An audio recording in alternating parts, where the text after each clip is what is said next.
Hey everybody, we decided to take a little break from work today. We're going to take a walk in the woods and see if we can find some spice berries. We're going to look for spice berries and the leaves from the spiceberry bush. We'll show you what those bushes look like and what the berries look like, how to identify those, and different ways they can be used. So our goal today is to get what we missed. We should have done this video probably a couple weeks ago. The birds have been really at the spiceberry bushes. So we're going to see what we can find. We want to be able to take the leaves to make some tea, and the berries we're going to use. It's supposed to be a good alternative for allspice. So we're going to try out some recipes and see how we like it. Yeah, what they taste like orange rind. If you were to peel an orange and eat the skin, that's kind of what a spiceberry tastes like. But it can be used in different baking and things like that, and cooking, like marinades and whatnot. It's a very strong flavor. We'll make a few different things with what we find today, just to kind of show different ways that you can use it. All right. So here's one of the berries. I'm going to try to zoom in kind of close on the berry. There we go. It is an oblong, kind of ovalish berry. If I can get it to, there we go, come into focus. And the leaves, if you take one of the leaves and you rub the leaf and then smell your fingers, it's going to be a very citrusy smell to it, kind of like if you zest an orange, that kind of citrusy. And what we're going to do is we'll open one of these up so you can see what it looks inside to help you identify it better. So here is one of the spice berries. Now, before I get into the identification of this, like with everything else, never eat anything that you're not sure about or that you can't positively identify. When in doubt, do not eat it. I definitely wouldn't recommend going around trying every red berry in the woods, because there are some that will make you sick, and that might be poisonous in a more extreme way as well. So let's get to identify how you can identify this a little bit easier. So as I said, the outside, it's oval. It's very red when it's ripe. They're green as they go through. Not that you can't use them when they're green, but they're their best when they are their deep red color. And then Steve's going to open this one up for us so we can see the inside. Okay. So if you open it and it doesn't look like this, it's a different color, like a bright orange, has multiple seeds in it, it's not a spice berry. A spice berry has a single black stone inside, and it looks kind of like, let me see if I can get zoomed in, like this. So I identified this is definitely a spice bush. And what I'm going to do with this one, because the leaves are nice and green on this one, some of them are starting to turn yellow, but there's still a lot of really good green leaves, is I'm going to collect some of these to make tea with. And the leaves, as you can see, they're various sizes. They all have kind of this oval shape. So, and again, I crushed some of them and made sure that they had that citrusy smell. And you can see the back of the leaf. And a close-up of the front. And now let's get some collected for tea.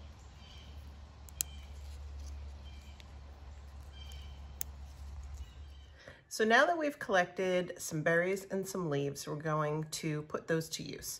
So the first thing we're going to do is cut the leaves up to make a tea, and then we're going to use the berries in making some scones.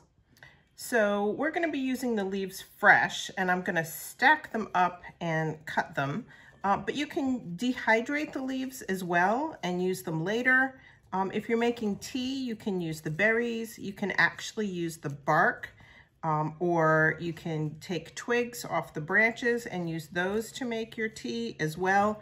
So it's a very versatile bush, and you can use all the different parts of it. So spice bush is also known as fever bush. It's known as wild allspice, as Appalachian spice, and as spice wood. So like I said, you can use all parts. You can use the berries, you can use the leaves, you can use the bark, you can use the twigs. The berries are normally used as a substitute for allspice. The leaves make a nice citrusy tea. You can use the bark dried and crushed to a powder, and it makes kind of a weak substitute for cinnamon. And the twigs and that are also used for tea, often as a medicinal option. Okay, so now you could break this up by hand, you can crush it, just the smell of it, just cutting it, you can smell the citrus.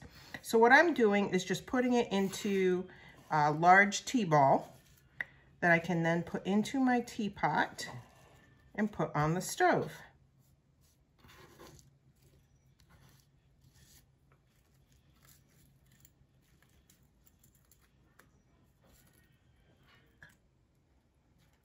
Okay, so now that my tea ball is inside the pot, I'm just going to hook the edge here so it doesn't fall in. There we go. And get it on the stove. So it was in the 40s when we got up this morning, so we're going to brew this on our wood cook stove. And while this is brewing, we're going to get making some scones. So now we're ready to make our scones, and I'm going to use my regular scone recipe. I'm just going to go over what I'm putting into the scones today, but I will leave the full recipe in the description of the video. So we're going to start with 2 cups of flour,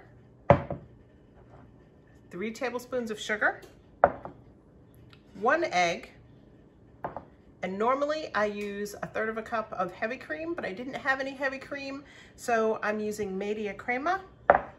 And just so you know what that is, this is media crema. You can buy it in the grocery store.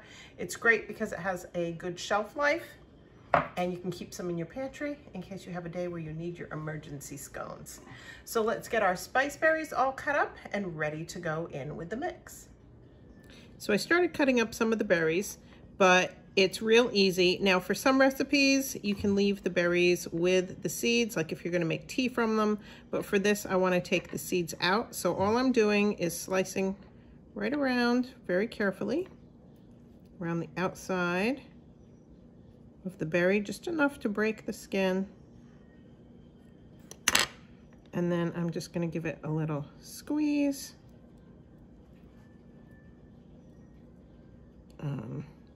Can see the seed in the middle, comes out pretty easy. And I'm going to do that with the rest of these, and then I'll be right back. So while I get the ingredients mixed together, here's a little more information on this amazing plant. As I mentioned, you can use the berries, leaves, bark, and even twigs from the spiceberry bush. Another name for the bush is fever bush, and that came from it being used to induce sweating, as it was used by the Native Americans to treat colds, cough, fever, and measles. Now, the juice from the spice berries can be used topically to ease the pain of arthritis, or a cloth soaked in tea made from leaves, bark, or berries can be applied topically to ease rashes, itching, and bruising. The bark is known to have antifungal properties, and a tincture made from the bark can be topically applied to treat athlete's foot. Drinking the tea can be used to settle your stomach, and in the past it was also used to remove internal parasites. Now back to our scones. I usually finish mixing by hand, which only takes a few minutes. So now that the dough is all ready, I'm just gonna press it out. I wanna get it about maybe 1/4 inch or a 1/2 inch thick. So I'm just gonna press it out. I put it on parchment paper so that it doesn't stick, because the dough is a little bit sticky, but as you can see, it isn't sticking to my hands too bad. So once you get it all pressed out, it's gonna be about 8 inches round. And then I'm just gonna take a knife and I'm just gonna score it, but I'm not gonna separate the pieces. So here we go. So I'm just cutting it into 8 pieces. And then we're going to put this in the oven at 425 degrees for about 12 to 15 minutes.